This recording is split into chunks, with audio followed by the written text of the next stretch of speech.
Cette montagne, c'est la montagne de Thawr. Et dans cette montagne, il y a une grotte qui s'appelle la grotte de Thawr. C'est quoi la grotte de Thawr? C'est une grotte qui a été citée dans le Coran. Donc cette grotte, elle est citée dans le Coran. Allah, il dit dans le Coran, si vous ne le défendez pas, c'est-à-dire Mohammed sallallahu alayhi wa sallam, sachez qu'Allah l'a défendu.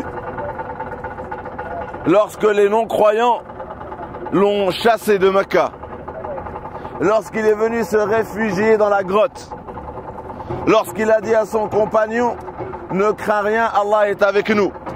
Allah a descendu sur lui sa quiétude. Il a descendu un soutien, une armée que vous ne pouvez pas voir. Et Allah, il a fait que la parole des kuffars, leur volonté de le tuer, a été en bas et la volonté d'Allah était au-dessus et Allah est puissant et sage. Ça, c'est le verset. C'est quoi l'histoire? Ce verset, vous pouvez l'entendre dans une mosquée. Mais là, c'est pas pareil. On a en face de nous la montagne. On a en face de nous le lieu de la grotte. Donc, spirituellement parlant, là, on doit retourner 14 siècles en arrière. Faites-le, barakallahu fikum. Si vous voulez partager un état spirituel différent, il était à Mecca. Combien d'années il a fait de da'wah à Mecca? La prophétie, elle a commencé à 40 ans. Donc il est né à Mecca. Pendant 40 ans, il est à Mecca. Il a commencé la prophétie à 40 ans. Pendant 13 ans, de l'âge de 40 à 53, ils l'ont insulté. Galoura Mjnoun, Habil, c'est un fou. Sha'ir, c'est un poète. Sahir, c'est un magicien. Ils l'ont insulté. L'islam t'hésite, l'islam il continue. Qu'est-ce qu'ils vont faire pour l'arrêter? Regarde, ils ont commencé à dire aux gens ne l'écoutez pas. Ne l'écoutez pas. Celui qui l'écoute, il est ensorcelé. Ils l'ont dit. Les gens, ils mettaient du coton dans les oreilles. Ils mettaient du coton dans les oreilles. Ils ont mis du coton dans leurs oreilles. Et l'islam, il continue. Nour l'iman tizad. Ils ont fait quoi? Eh ben, l'islam, celui qui devient musulman, on le punit. Il l'a amené là, en plein soleil. Il dit et il le fouettait. Il le fouettait. L'islam t'idrbo. T'es adéo. Walou, l'islam t'izad. L'islam il continue. Ils ont dit, maintenant on va le tuer. D'abord on qtlo. ضربناه ما حبسش. سبيناه ما حبس. D'abord on qtlo. Maintenant on va le tuer. Qu'est-ce qui s'est passé? La nuit où ils ont voulu le tuer. Cette nuit ils vont encercler ta maison pour te tuer. Tu vas attendre qu'ils encerclent ta maison et tu vas sortir.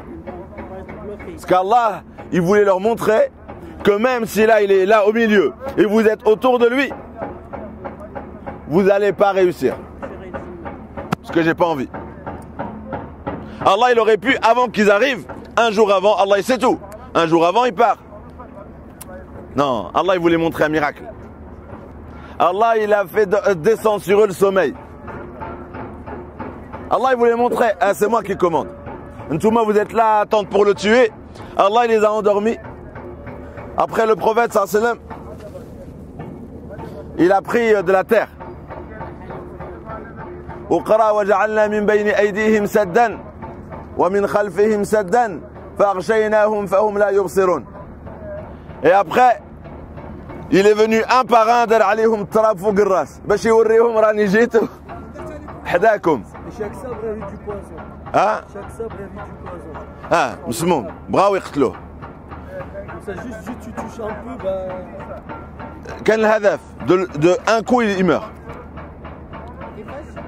كان بغاو يضربوا 12 سيوف يضربوه ضربه واحده قاضيه ماشي le blesse, il le tue. Vous remarquerez que cette montagne elle n'est pas في طريق المدينة. Pour aller à Médine, c'est l'autre côté. D'abord, c'est ça la morale de l'histoire. La morale de l'histoire, c'est quoi? Allah, il dit au prophète, je te protège. L'objectif, c'est Médine. Mais tu dois faire des causes. C'est pas je te protège, tu marches devant eux, tu dis vas-y, tuez-moi. Vous n'allez pas y arriver. Non. Essaye, ils veulent te tuer. Essaye d'atteindre Médine comme si tu devais sauver ta vie de toi-même. Tu fais les causes comme si ta survie ne dépendait que de toi. C'était ça le hikmah. Vous avez compris? Là, le prophète, il devait faire une stratégie pour arriver à Médine. La stratégie, c'était quoi? Ils allaient le chercher partout, sur le chemin de Médine. Donc il est venu, il s'est caché là 3 jours. Il est venu, il s'est caché là 3 jours. Il est venu avec qui? Avec son compagnon Abu Bakr. Pourquoi 3 jours? C'est l'estimation qu'il a eue, qu'ils vont chercher 3 jours, ils vont abandonner les recherches. Qu'est-ce qui s'est passé? Il y en a, ils ont pensé à ça. Attends, on a cherché la route de Médine, on ne l'a pas trouvé. Il doit être caché quelque part. Ils ont payé des pisteurs, des experts. Et ils l'ont cherché jusqu'à qu'ils sont arrivés à côté de ses pieds.